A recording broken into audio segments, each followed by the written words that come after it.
राधे राधे। आप सभी का बानी भक्ति चैनल पर बहुत बहुत स्वागत है। आज की वीडियो में मैं आपके लिए मोक्षदा एकादशी व्रत की कथा लेकर आई हूँ। तो चलिए शुरू करते हैं आज की वीडियो। श्री युधिष्ठिर बोले कि हे भगवान, आप तीनों लोकों के स्वामी हैं, सबको सुख देने वाले और जगत के पति हैं। इस कारण मैं आपको नमस्कार करता हूँ। हे देव, आप सबके हितैषी हैं, इसलिए मेरे इस संशय को दूर कीजिए कि मार्गशीर्ष शुक्ल एकादशी का क्या नाम है, उस दिन कौन से देवता की पूजा की जाती है और उसकी विधि क्या है। भगवान, आप मेरे इन प्रश्नों का विस्तार पूर्वक समाधान कीजिए। यह सुनकर श्री कृष्ण जी बोले कि हे धर्मराज, तुमने बड़ा ही उत्तम प्रश्न पूछा है।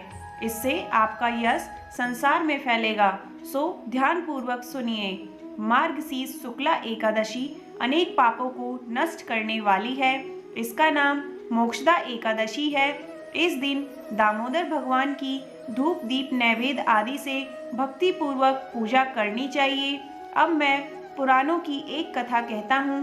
इस एकादशी के व्रत के प्रभाव से नरक में गए हुए माता पिता पुत्र आदि को स्वर्ग की प्राप्ति हो जाती है। अब आप ध्यान पूर्वक यह कथा सुनिए। प्राचीन गोकुल नाम के नगर में बैखानस नाम का एक राजा राज्य करता था। उसके राज्य में चारों वेदों के ज्ञाता ब्राह्मण रहते थे। वह राजा अपनी प्रजा का पुत्रवत पालन करता था। एक समय रात्रि को स्वप्न में राजा ने देखा कि उसका पिता नरक में पड़ा है।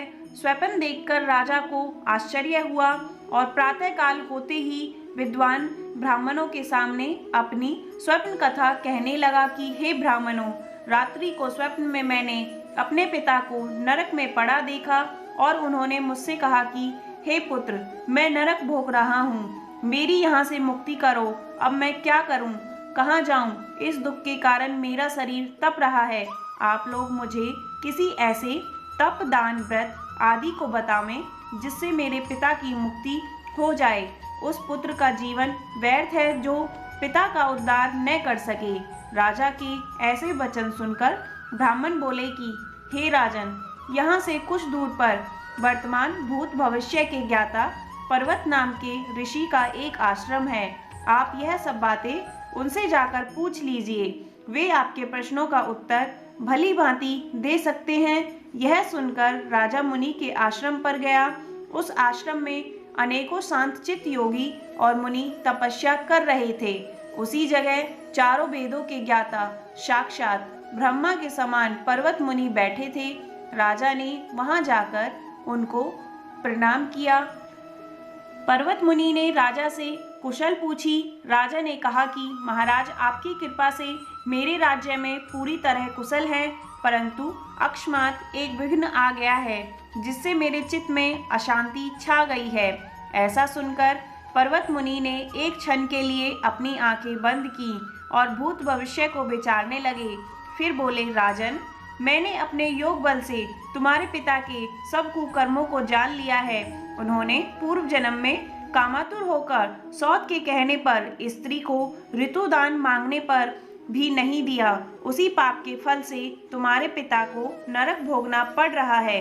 तब राजा बोला कि महात्मा, मेरे पिता के उद्धार के निमित्त कोई उपाय बतलाइए। पर्वत मुनि बोले कि हे राजन, मार्गशीर्ष शुक्ला एकादशी को उपवास करके उसके पुण्य को अपने पिता को संकल्प कर दें। उस एकादशी के पुण्य के प्रभाव से अवश्य ही आपके पिता की मुक्ति होगी। मुनि के वचनों को सुनकर राजा अपने महल में आया और कुटुंब सहित इस मोक्षदा एकादशी का व्रत किया। फिर उस उपवास के पुण्य को राजा ने अपने पिता को अर्पण कर दिया। उस पुण्य के प्रभाव से राजा के पिता को मुक्ति मिल गई और स्वर्ग में जाते हुए अपने पुत्र से कहने लगा कि हे पुत्र, तेरा कल्याण हो। यह कहकर वह स्वर्ग को चला गया। मार्गशीर्ष मास के शुक्ल पक्ष की इस मोक्षदा एकादशी का व्रत करने से समस्त पाप नष्ट हो जाते हैं और अंत में उसको स्वर्गलोक की प्राप्ति होती है। इस व्रत से बढ़कर मोक्ष देने वाला अन्य कोई व्रत नहीं है। इस कथा को पढ़ने और सुनने से वाजपेयी यज्ञ का फल मिलता है। यह व्रत मोक्ष को देने वाला और चिंतामणि के समान अन्य सभी चिंताओं को दूर करने वाला है। बोलिए भगवान श्री कृष्ण की जय। श्रीमन नारायण नारायण हरि हरि। आज की वीडियो देखने के लिए आप सभी का बहुत बहुत धन्यवाद। वीडियो अच्छी लगी हो तो इसे लाइक करें, चैनल पर नए हैं तो चैनल को सब्सक्राइब करें, वीडियो को ज़्यादा से ज़्यादा शेयर करें, साथ ही नोटिफिकेशन बेल ऑन करें जिससे आने वाली इस तरह की वीडियोस की जानकारी आपको सबसे पहले मिल सके। धन्यवाद। राधे राधे।